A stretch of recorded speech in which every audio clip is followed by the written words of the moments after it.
Everybody.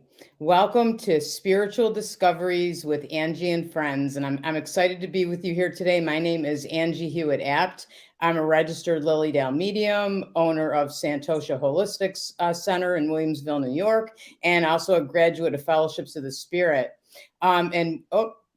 We have to not talk for a minute through our intro.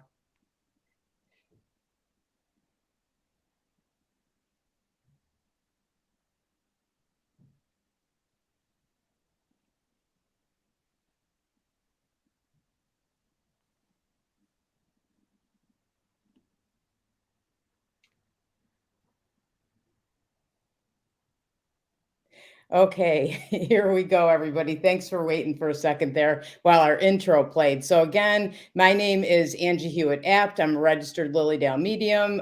You're watching Spiritual Discoveries with Angie and Friends. And as you come on too, make sure you say hi and let us know where you're from. We love to see that you're on. And with me today, I'm really excited to introduce you to my friend, Mark Thomas. Hi, Mark. Good morning, Angela. How are you? Good. I'm good. How are you? Doing good. Yeah. How about those Bills last night, right? It's quite a night. It sure was. Yeah, it sure was. It was happy Buffalo, just in time for a snowstorm, right? So, I know. At least we had something good before it, right? that's right. Yeah. Yep. Everybody's right. popping on. Hi, everybody. Thank you. We have Toledo, Ohio. Hi, Amy. Hi, Renee. Hi, Retta. Thanks for joining us. We're happy to have you here. So I want to tell you a little bit about Mark Thomas and how I met him. So years ago, I met Elaine Thomas, who was Mark's wife, and I know a lot of you know Elaine, and I know a lot of you probably know Mark too. But Mark is co-founder of Fellowships of the Spirit School of Healing and Prophecy, and I think I've known him for about 30 years or so now, Mark. It's a long time. So or longer, yeah. Probably longer than that too. But that's how I'm, because Mark was co-founder and taught, and through the years I've taken so many of his courses. You're an excellent teacher, Mark. I love taking your courses. You. Yeah. So can you talk a little bit about Fellowships of the Spirit and how you founded it and how you and Elaine started it? Well, Fellowships began in 1988, and it began as a church. It is a church, and not-for-profit religious corporation. It's spiritualist in its beliefs and its principles, but it's also very universal in its approach to spirituality. And we made it that way. We started as well our School of Spiritual Healing and Prophecy at that same time, because we wanted to be able to teach beyond mediumship. Mediumship is a good starting point. There's a set of skills and knowledge that's associated with that, and it's an interesting means to the end we call prophecy and spiritual healing. And it's important that people realize that in order to get to that point of prophecy, you've got to go deep. You've got to go in, and meditation is the means by which that occurs. And that brings you to the source of life, the source of everything we know and can be known. And so the reality of that is we established Fellowships of the Spirit to teach these abilities, skills, if you will.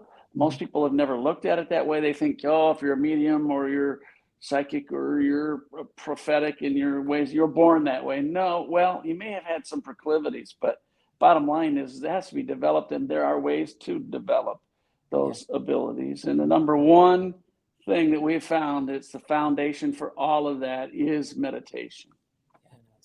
Very, very much. I remember when I came to school, and I think that was one of the first things that you and Elaine said was we had to commit to meditation every day.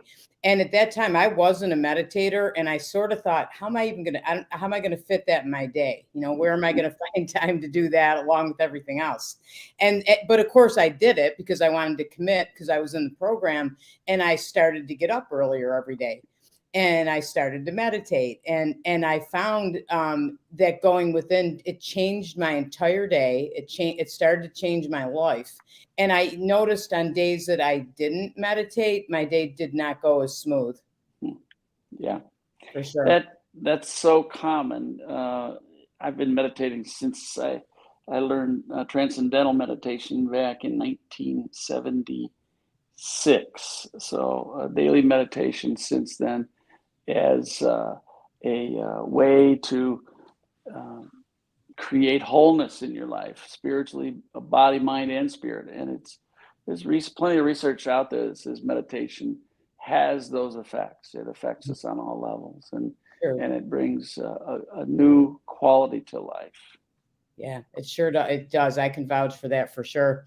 So, so that kind of brings us to, I'm really excited that Mark is teaching a new course that I really, really want to tell you about. It's called Meditation and Spiritual Studies course, right, Mark? Well, the title is Be Still and Know. I'm sorry. Yep. Be Still and Know. The subtitle is what you just said. Yes. Yeah.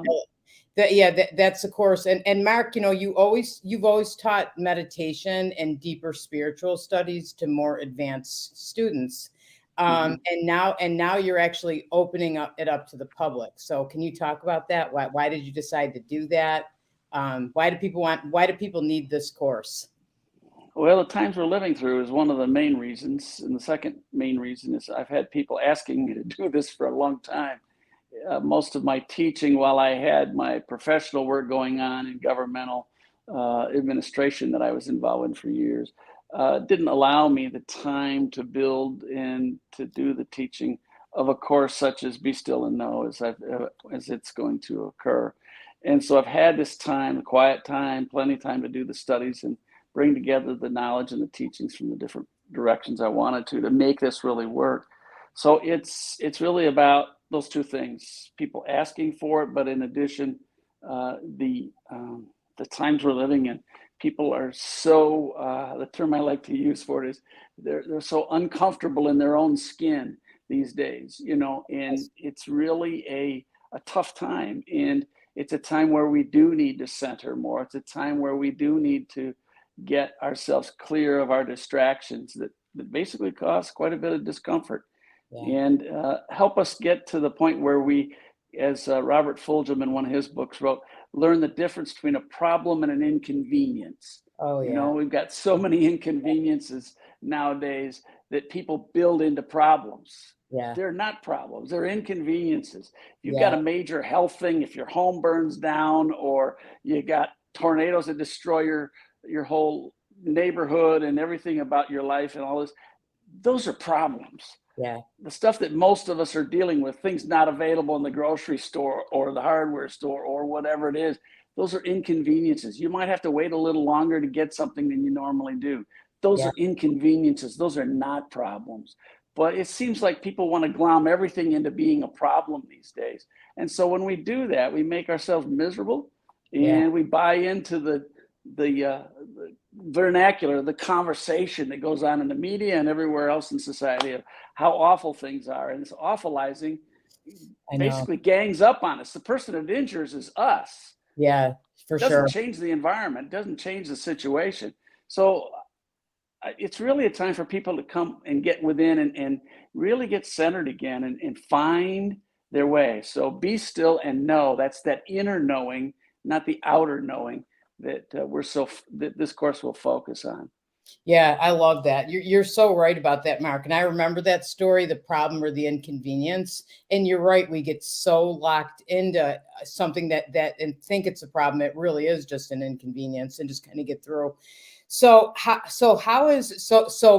you're saying meditation and say committing to this course and meditating every day is going to help us to kind of bring us back together, bring us back to our center and help us to feel better again. That's exactly what meditation does. And the course is set up so that there'll be a weekly session where there'll be a little instruction on meditation. Then we'll have a meditation together. That'll be a group meditation. And we have found that you don't all have to be in the same room. This will be online, or some people will be present in our center in Cassadaga as well. You don't have to all be in the same location. Mm-hmm. Meditation's effect is non-local. And you can have that deep silence no matter where you're sitting. So people can dial in from anywhere in the world, zoom into the course and be with us in that time. You'll have the feeling as if we're all sitting in the same room. It's a profound effect. It's a very deep effect, and it will make for a very good course. How do I know this? We've already been doing it. We've been doing it for 2 years now. And the effects are profound. And we'll have that again with this Be Still and Know course as well. So that's one aspect to it. So the course will have that instruction. We'll meditate together. We'll have some conversation about experiencing the silence and in the interior quiet. And then I have some teaching that I'll be bringing to the table. One of the things I have been able to study over decades is multiple spiritual traditions from around the world. Obviously, I was raised a Methodist, so I have that background, a Christian background. But there's Judaism, there's the Vedantic traditions from India, there's the Buddhist traditions from the East as well. There's the Taoist teachings from China. There's just so many spiritual paths and information, sacred texts out there. And one of the things I have done, and people who have taken my advanced meditation courses have found, is I can synthesize those various traditions, because underneath all of those, when you get down to the mystery of each of those, they're all trying to describe the same thing. Yeah. It's just from a different language, a different culture, and a different time. Yeah. And so I'll have some teachings each week that I'm going to base upon the Beatitudes from the Gospel of Matthew. It's going to be a look at the language of that, because the language as it's structured in our Bibles today doesn't do those teachings justice. And in fact, they're very Eastern teachings, and they do have complete resonance with the Bhagavad Gita from India. Example, one of the things that Gandhi taught years ago was, he said that if he had the Bhagavad Gita and he had the Sermon on the Mount from Jesus Christ, which the Beatitudes are part of, he said he had all the teachings he needed for a lifetime. And he saw those on equal footing, those two pieces of scripture. That's a powerful statement.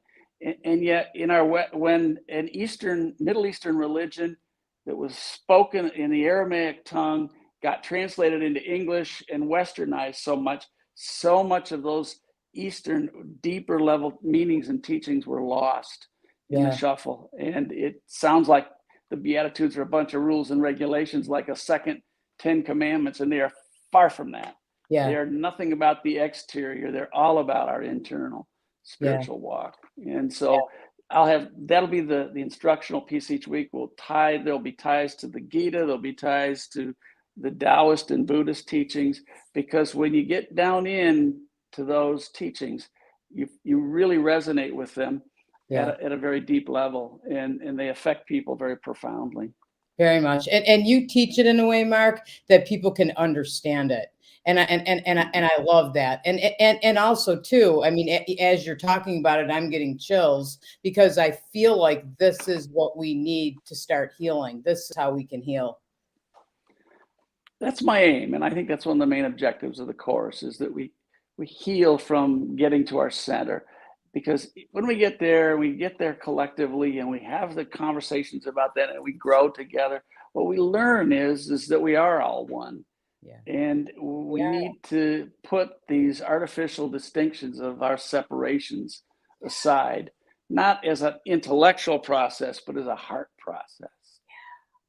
And that we understand that heart to heart, we really are all connected, and we affect each other, our choices, our decisions, and we have to get back to that. We really do.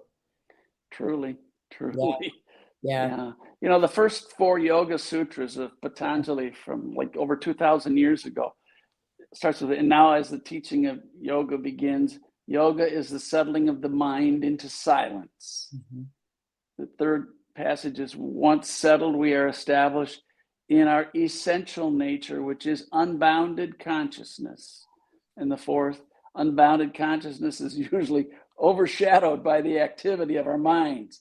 It's kind of humorous, that fourth one, when you really think about it, because we think our minds are the be all end all, but it's like that's the distraction. But the third passage, we are established in our essential nature, which is unbounded consciousness.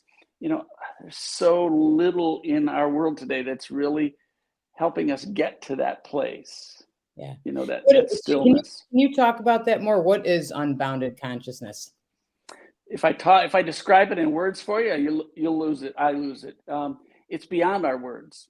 It's beyond our emotions, our thoughts. And you can only experience it. I can't teach you it. You can only experience it when you go within. And so it is an experience. And that's one of the things about the Eastern spirituality is you can't just read about it. You got to do it. You got to do it. And it's in doing it. It's in going into those dives, into that silence. You have the experience of that unboundedness.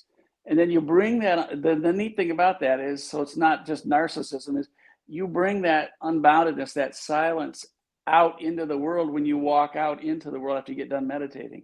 See, the value of meditation is how it affects your outer life. Yeah. You know, and you start to get up from a meditation and you know you weren't asleep because you have this restful alertness. Yeah. You're not, you get up from a nap, you're groggy. Yeah. Or you're slower moving. You get up from a meditation and you have this alertness and this restfulness and this kind of awareness, but that I'm in the world, but I'm not of the world. You've gotten separated out from all the distractions for a little while. And when you re-enter the world and into your activity, your job life, your family life, whatever it is that your social life, whatever it is that you're involved in, you come at it from this standpoint of stillness is still walking with you through the day. Sometimes it goes away quickly, sometimes it stays longer, but the more we get into meditation, the more that feeling keeps carrying with us longer through the day, where we have this stillness, where we observe what's going on outside of us versus getting all caught up in it and wrapped up in it, can't get loose of it. Yeah. And that's where the stresses and strains of life just beat us down. Yeah, they sure do. And that's when, like, when you do that, that's when you can recognize it's an inconvenience. Let's let it go and let's not get into it and get ourselves, worked up and going more. We stay calm and stay centered. I remember Mark teaches another course, and this is an advanced course with 100th Monkey. And I remember taking that for the first, I've taken it a few times, but which a lot of people do. But I remember the silent weekend. And I remember knowing ahead of time that we were going to have a weekend that we were going to have to go within and not talk. And anybody that knows me, I'm a talker. So I wasn't sure how that was going to go for me, Mark. So, and I was with Sandy too, who's another talker. But, of course we did it, because we were committed to the course and we could write things back and forth, right, if we needed to, but you really didn't talk for that entire weekend. And I don't think I knew exactly. I knew kind of why we were doing it, but like you said, you had to do it to realize it. And I felt so good after that. I've realized it's important to go into the silence once in a while and not to hear all the chatter and not to hear everybody else, but to hear myself. Yeah, to get to know yourself. Yeah. One of the age-old spiritual teachings from most traditions is know thyself, and when we're too busy distraction, you're not going to get to know yourself terribly well. You'll get to know the surface you, but the deeper levels of you, they're not going to become apparent until you actually go there. Yeah. So on our advanced courses, when we do the silent weekend, there is a degree of trepidation going in, but on the way out, people are like, do we have to start talking again? Really, I've gotten used to this, like kind of like it. Yes, that's exactly it's also, people sometimes live alone, have silence at home, but it's different when you're in a building together and in community, having meals together and in no conversation, being with each other in community. And so you learn that we can communicate many ways besides chatter. Yes. And filling the space with that conversation. Yes. And you know what? You feel the oneness too. You really, really do. Which I love. Yeah. And you're right about that too, Mark. Like meditating in a group is so powerful. And as we discovered over this last couple of years, that we can do it on Zoom and feel the same thing. If we're all sitting together at the same time, we feel that, which is awesome. Yeah. That non-local experience is profound spiritually as well. It's an incredible feeling to have that, but it also opens your mind up to how powerful silence is that underlies all activity. And also it makes it very clear to us how we are simply taking ourselves out of that. And that prayer is so powerful, because just as we can go into that silence, and we know that we don't have to be in the same room. Prayer, we realize, is the same way. You don't have to be with somebody to pray for somebody, to have the effect. You don't have to be right near them for spiritual healing to occur. It's that clarity, that stillness, and then the singleness of thought, the singleness of focus, not distracted thought, but the singleness of thought in prayer. It empowers the prayer life as well. Oh, so much, so much. I have so many stories I could tell about praying for somebody, and I know you have them too, and so does Elaine, about praying for somebody and them feeling it or noticing something shifted for them or changed. You're totally right about that. So, Mark, I have to ask you this, okay? Because I know that there's some people on here that are experienced meditators, and then there are those who aren't. And I remember, when we first talked about meditation and going into the silence, I thought, I can't do it because I can't stop my mind. Like, there's no way. My mind is constantly I'm either talking or thinking. So what would you say about that? Will this course help them, because everybody wants to meditate? That's what you just described is the single biggest barrier people feel they have to meditating. Mm-hmm. Number one problem is how with meditation is what people think about it. And people think, well, I sat down to meditate, but all I got was thoughts. And I go, well, that's good. The thoughts during meditation are not your foe. They are your friend. When you settle the body down, the mind has corresponding activity. It's movement in the body, settling of the systems. When you sit down and meditate, so you have thoughts. That's good. It's not a problem. But people make it a problem. Yes. Oh, I'm not meditating because I'm too busy. No, you are meditating. Yeah. I always tell people you can never evaluate a meditation while you're in the meditation. Yeah. That's a totally subjective evaluation.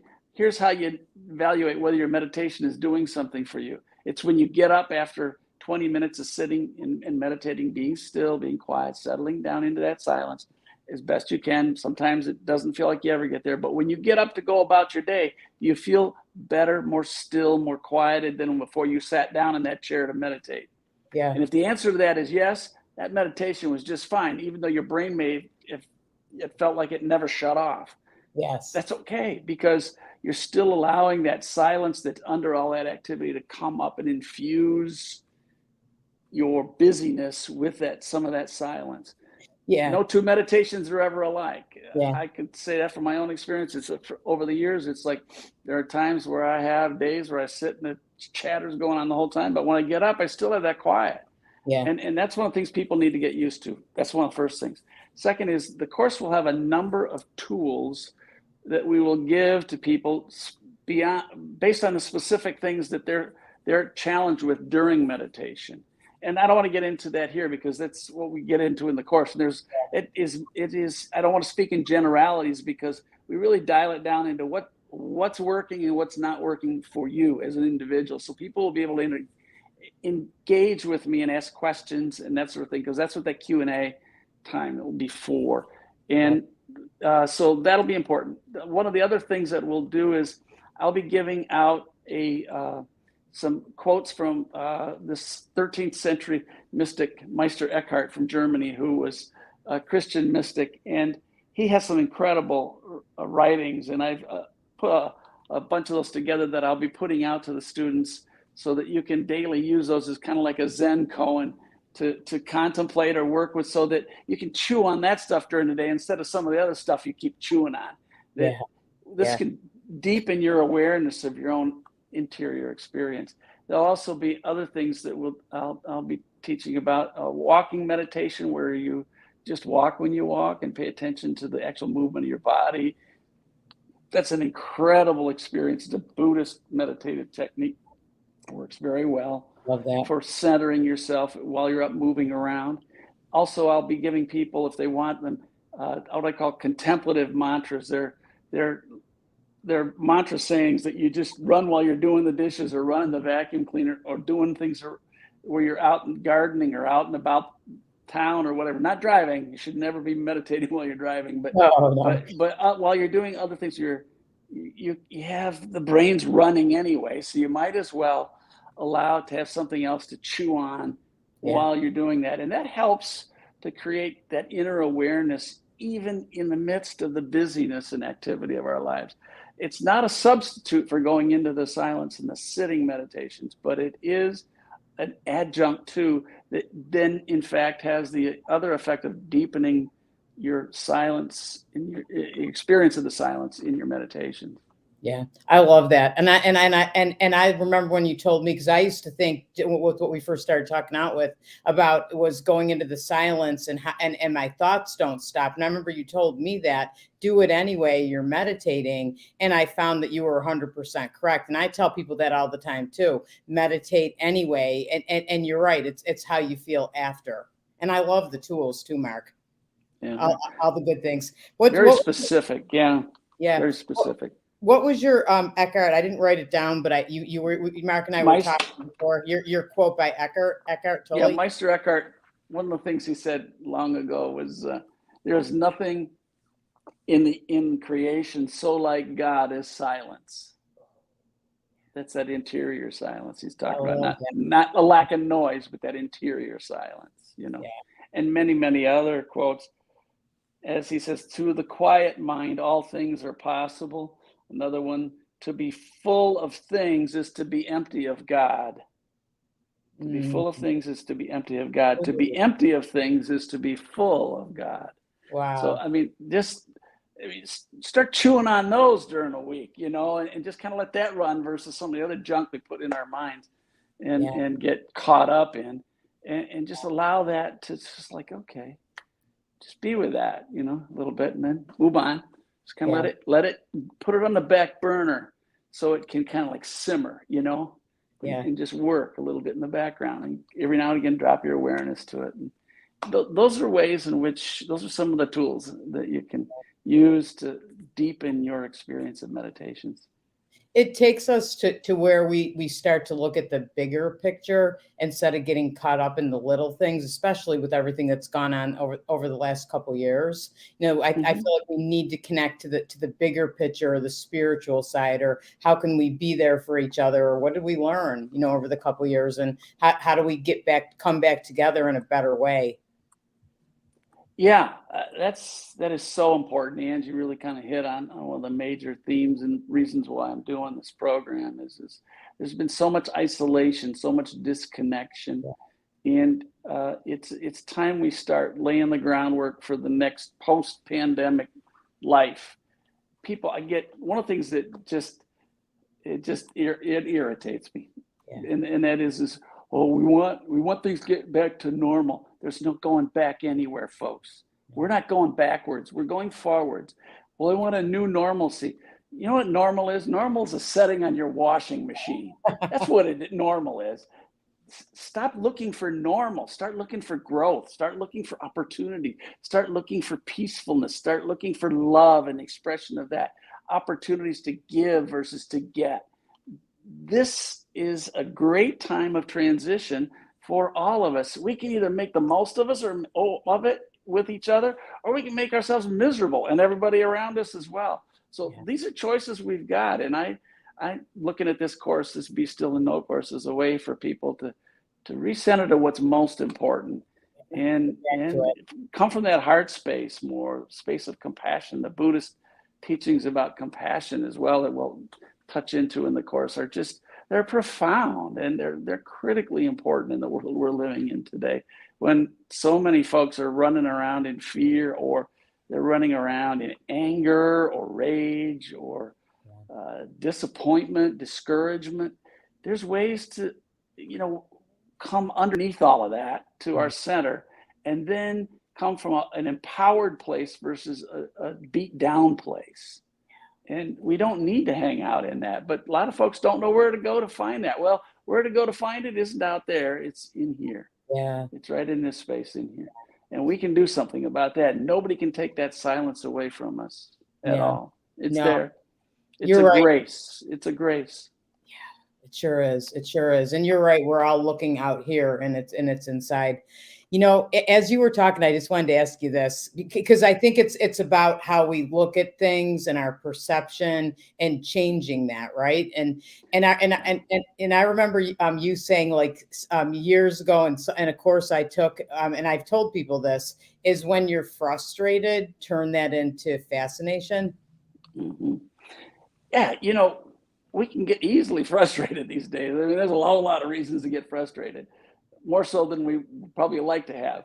Yeah. But you can turn frustration into fascination simply by going, well, I wonder how that got like that, or I wonder how somebody came to that set of conclusions about this matter, and go put yourself in a space of wonder, and you'll get to a different space inside than frustration. So if you take yourself to fascination, well, that's really an interesting thing. I wonder why that's like that. And then go into a space of wonder inside, because when we were young, we really did wonder very well. And as we got older, we got too sophisticated to wonder. The little kids, our little granddaughters, 3 or 4-year-old, they are, wonder is their world, it's that age. And it's so much fun to be with them because it just reignites that sense of that inside yourself. So for Elaine and I, we've had a lot of wonderful time watching our granddaughters and spending time with them over the last several years. And it just reignites that sense of wonder. It's like the world's exciting. We need to figure out new ways to do things, new ways to approach things. Wonder how I can get fascinated. Wonder how we can do this differently. Wonder what other choices we have besides just the ones we've hunkered down on for too darn long that may not have been working so well in our world as well. Look at some of the environmental concerns, some of the things that we do that we just, don't make a lot of sense, but we keep doing them because why? Because we've always done them that way. Oh, yeah. And it's not necessary to do it. There's other ways to do that. And one of the greatest ways to get there is to go into wonder. And ask yourself, I wonder how we could do this better. I wonder how I could react to this situation in a different way. Yeah. Take a deep breath, sigh it out, let it go. Your insides will start feeding you up those results of that wonder. And just kind of like be curious and wonder about it. So hey, this is the information on the class. Good. Yes, go ahead. Let's talk about that, Mark. So it's Tuesdays from 7 to 8:30. We still know meditation and spiritual studies course with Mark Thomas. I couldn't recommend it enough. And Mark, I know you can't see the comments, but people are saying they love everything you're saying. They're looking forward to the course. It sounds great. So whatever else you want them to know about the course. It's Tuesday nights from 7 to 8:30, all of February Tuesdays and the first 2 Tuesdays in March. And it's a winter time. It's a good time to spend going inside. The animal world does that quite well. It's called hibernation. We don't hibernate. Maybe we should a little more than we do. But the bottom line is it's the time of year to go within and to really recenter and reconnect. So this time of year makes it, I think, easier to make those reaches indoors without having as many outside distractions. So it's those Tuesday nights. Course is $150 if you pay right at the end. There's a pre-registration amount of $120 if you sign up early, and we will have it so that if you live locally to Cassadaga, Lilydale area, Stuck County, you want to come in for the course, you'll be able to do that. We'll have distancing going on. But at the same token, most of the people taking the class will be doing it by Zoom. And I'll be at the center there at the Fellowships Learning Center. And we'll be broadcasting out from there. There you go. It's on the screen. There it is there. And I'll be inside that building broadcasting out to wherever in the world via our Zoom capacity that we have. So very excited about putting this course on. And it's for beginners. It's for people that have been doing it for a while, or people that are really advanced with it. Because I tell you, just the meditations alone, and then the spiritual studies portion, whatever it is that you need to take from it, you'll be able to grab from it, whatever means the most to you. But the meditations, the powerful, deep, silent group meditations that we'll do every week, those will be profound for you. They will help. If you've been stuck with meditating, having a hard time, it'll help you jumpstart and get back on track with it again. If disciplining yourself to get into the rhythm of a daily process of meditation, this will help you get over that hump. And because the effects of this are very strong, and you will be able to enrich your life on all levels by making that commitment. You do this for the duration of that course, the 6 weeks of the course, you'll have a habit pattern, you'll have a momentum that you'll be able to carry forward. Yeah, it'll change your life. And so many people are talking about, I feel so disconnected, and how do I start feeling better? I don't know. I do readings and I hear that over and over and over again. And in this course, meditation will help you do that. Truly. It sure will. That's what it's designed to do. Yeah. I'm excited you're teaching it, Mark.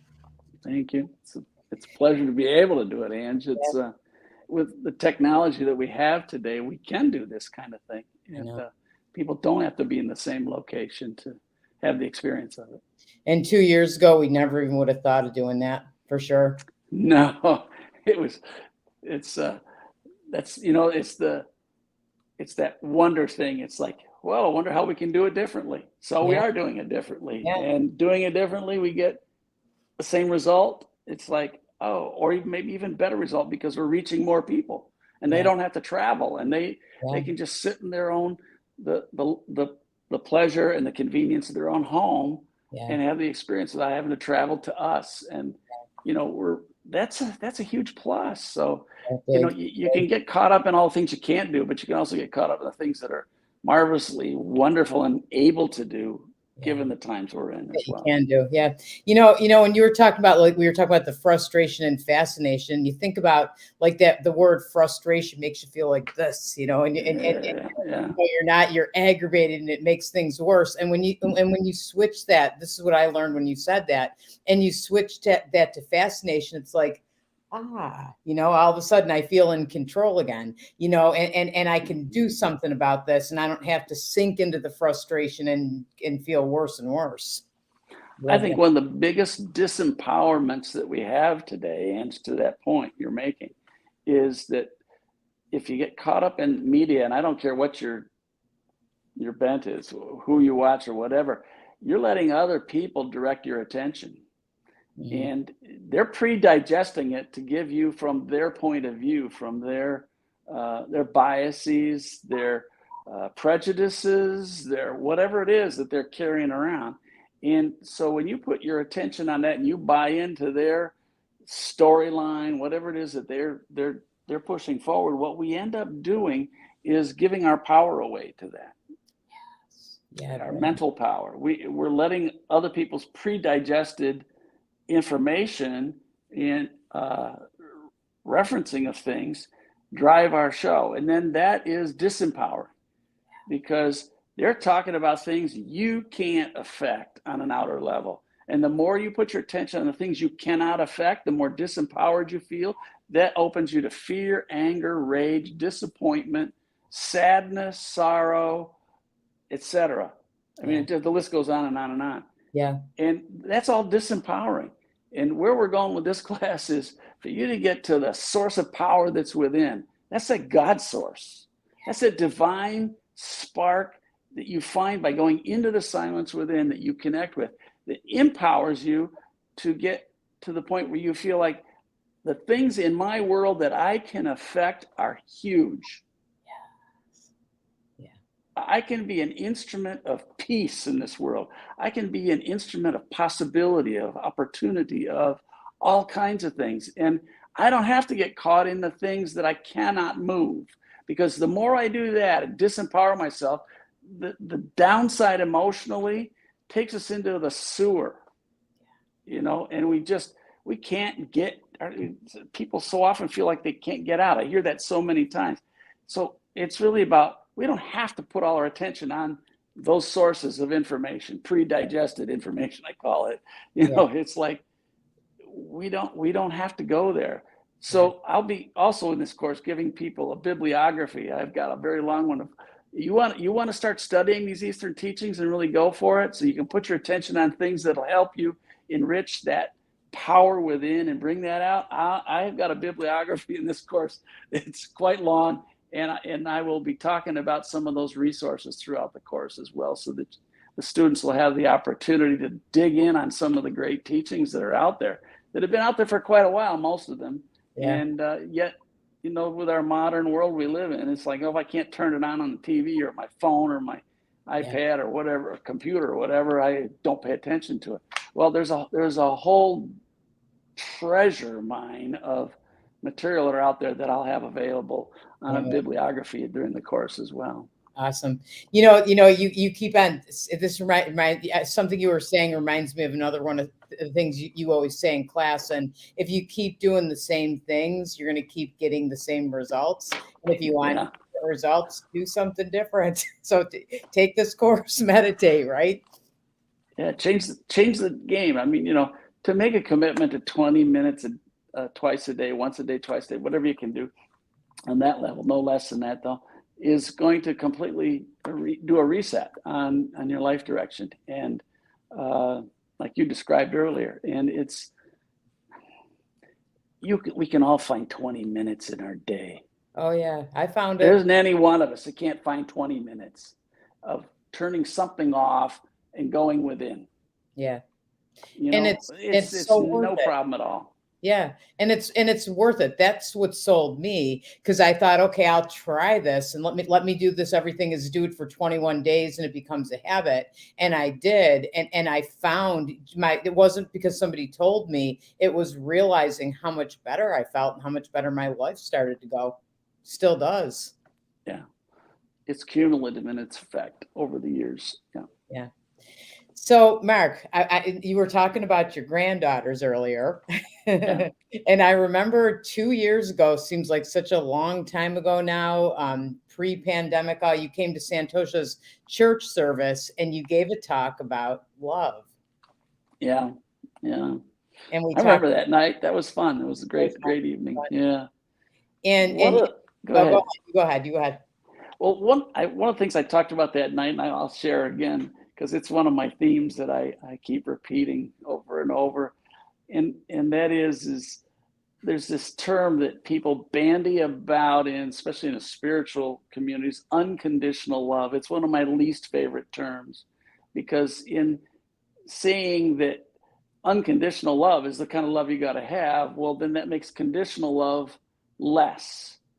And I hate to tell you, but we love a lot that has conditions attached to it. We don't need to make that wrong, quite frankly.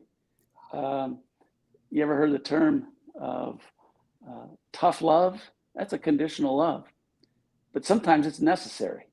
Mm-hmm. And, you know, so I just use that one example, but that's why the term unconditional love and elevating it to some special place, I just go, cringe, because it's not, that concept isn't bad, but it's the way it's expressed, it diminishes other forms of love in the process of that. Yeah. So one of the things that I like to do is, as I had said, hang out with our grandkids. And one of the things that I've noticed with young children is their love just bursts from them. You know, as soon as they get to see you, they're like dancing. They can't sit still. They're just so excited. They want to hug you. They want to hold you, and they want to just do all kinds of things with you. And they want your attention. But they're just give. They're just so excited. They're so enthralled in love, and that they are loved. They feel in love. And one of the things that we do emotionally with words is we put them in containers. So we want to enjoy, which means I want to be in joy, which is stating verbally, linguistically, I want to be in a space of joy. It's in a container of joy. Or I don't want to be enraged because I feel enraged and I feel like I'm in a container of rage, right? Or in a funk, right? In other words, we speak in these terms of as if our emotions were contained in a container. Yeah. And one of the things that I think we need to do culturally is break out of that language pattern, but also look at the examples of little kids. My granddaughter's love and my grandson's son as well, it's all about love that's not in a container. It's just bursting out. It's not contained. It's uncontainable. They couldn't contain it if they wanted to. So I like to use the term love uncontainably, love, just get it out there. Don't put it in a box, in a container, stuff it down inside, refuse to express it. Feel it, love it, let it be uncontainable. Let it be like them. And I found that when I had that kind of love and I experienced it, letting it flow like that, I have this incredible sense of joy too. I get, it's infectious. Yeah. In a very good way. Not like the pandemic we're in. You have love that's infectious. It not only affects you, but it affects others as well. Yeah. And that uncontainable joy, when those little ones run in the door and they're so happy to see us, they can't contain it. It's just bubbling out all over. It's such an example for us adults who have just gotten so sophisticated with how we do what we do. And we can express our love and our joy outside the bounds of these containers we build ourselves, and allow ourselves to let it go, let it flow, because the universe works in cycles. It's like what we put out there, it comes back around. What we put out, it comes back around. It comes back around. And the beauty in that is what do you want to put out there? Yeah. I want to put love out there. I want to put opportunity, possibilities, centeredness, peacefulness, inner strength, all those kinds of things into the universe, and not in a container. Just let it go, let it build, let it find others that can come along with that, and then let's see what kind of world we can build. Yeah. Yes. And that's what's going to make the difference. And that's how we can change things. And that, we think we can't make a difference, and we can, and you, when you gave that talk, you said, don't hold back. I think sometimes we hold back and we close our hearts up. And why do we do that? We really are all one, and we're connected through the heart. So why not love and live your life really uncontainably? It's just, we sometimes as adults act as if we give love, we're going to lose something. Yeah. It's like, it's a pool so deep inside us, you can never drain it.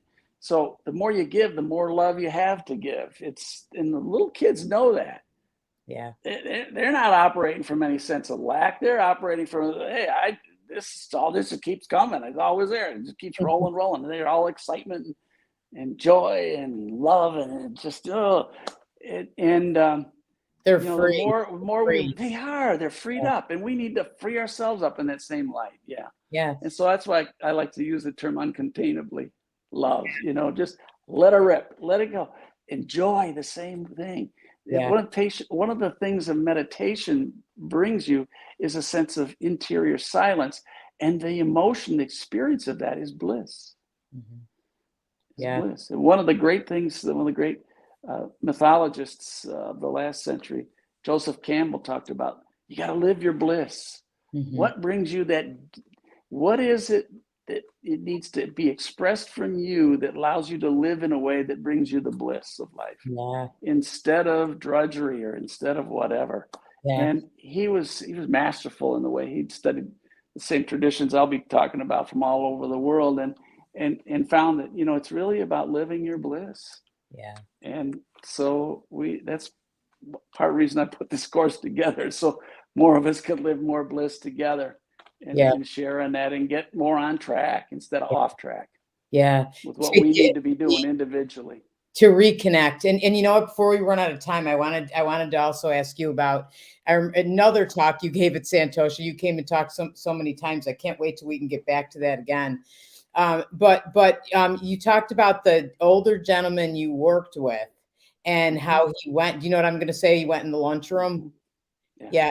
And he said at one time you'd walk in a lunchroom at work and everybody would be talking and laughing and enjoying themselves. And he said everybody was looking down at their cell phones, and how sad that was. And I related to that, because I remember when I worked at the bank before cell phones, we had so much fun at that lunch table or that break table. Sometimes we'd get laughing, and they'd have to come and tell us to stop, quiet down.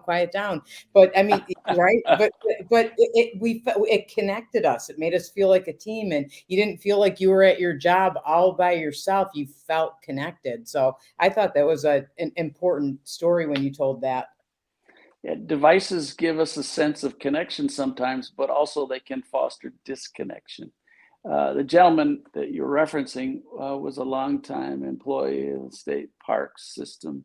And as he said, he used to go in the break room and people would visit about where were they going on vacation, what they were doing when they were fishing last week, or what's going on with their kids or grandkids. So they really knew each other. They really related. There was a closeness there that they had, and there was conversation. The art of conversation was natural. It flowed. And he said nowadays, and it was very disappointing to him. He'd go in the break room, and as you just described, people are down here on their phones. They're not talking. And he made this prediction. He said, I believe that within the next 10 years, we will, as a society, have lost our capacity to be in conversation with each other. And that shook me. It grabbed me right here. It was like, oh my God, you know? And he was a gentleman in his 80s at the time. He'd had a lot of life experience behind him, and he could observe these things, these trends, and with very good insight. And I thought, oh my goodness, we really do have a lot to lose when we lose our capacity to connect with each other, to converse with each other, to be with each other, whole mind, whole heart, whole body, and be in one with each other. Another reason I put this course on was because I want people to be able to have that connection. Yes, we're using the electronics, but I want to have people take things home, work with them in a way that helps them reconnect with the people in their lives and the situations they're going through in some new lights and new ways, and be able to share that with the people in their everyday world, not just what we do on the course. That's for an hour and a half, whatever. It's really more about all the rest of the hours in the week where we're conversing and can converse and can allow people to share our lives with us, and we can grow together. For sure. And I mean, social media, you're right. Electronics are good. I mean, I stay in touch with my relatives in California a lot easier with the 3-hour time difference, say with having Facebook or that I can text. But we do need that art of conversation, and we need to talk to each other, and it will connect us. It really will. And we need to do that. I feel like I want to say to everybody, make sure you talk to people today. When you go to the grocery store, talk to the cashier, take the time to do that, because that's going to make a difference. And thank them. The people that are out there doing service in our communities are risking their lives in some cases, their health, and be kind, kindness. Kindness goes a long ways.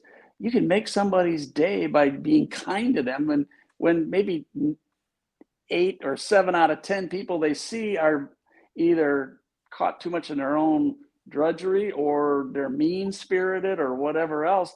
So if you go in and you're kind to other people, you can make their day. Well, why not? Why not make people's day? And just simply be kind. Simply greet them. Be conversant with them. Connect with them. They're human beings. They're out there, and they need our love. They need our attention, and like we need theirs. It's a two-way street. Yeah, for sure. The quality of our exchanges with people needs to go up. There's so much right now where I talk to people in the service industry, and we have friends as well as people I come across, and I've had people thank us for being kind. Yeah. Whoa. Wow. That's a shame.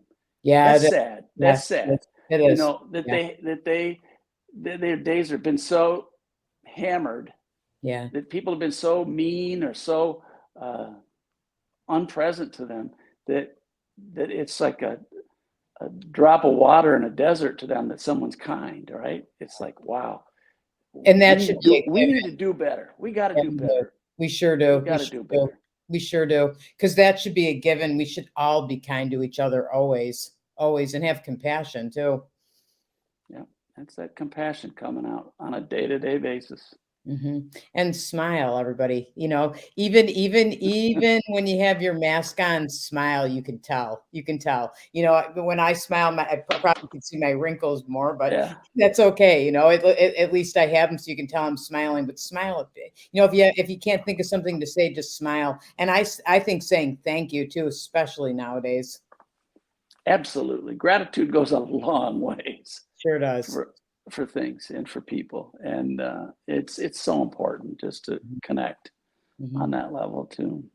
So let's put the course up one more time here because this went by fast. So be still and know meditation and spiritual studies course with Mark Thomas. You've been listening to him for the last hour, and if you were wondering if you should take the course, I'm sure after listening, you know that you should.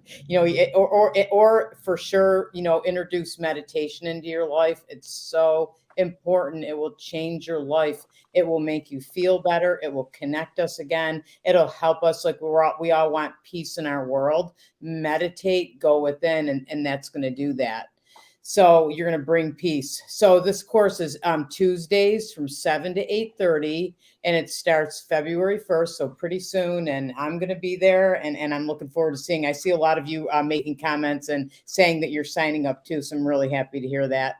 So yeah, and Mark, I want to thank you so much for coming on. I knew this would be a good conversation.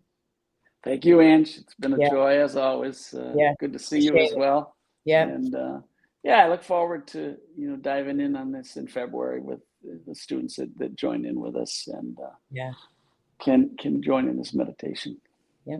And we have to thank Karen Sully too, because she's the one that's there putting up all the pictures and all those cool banners that I would never even begin to know how to do. So thank you, Karen.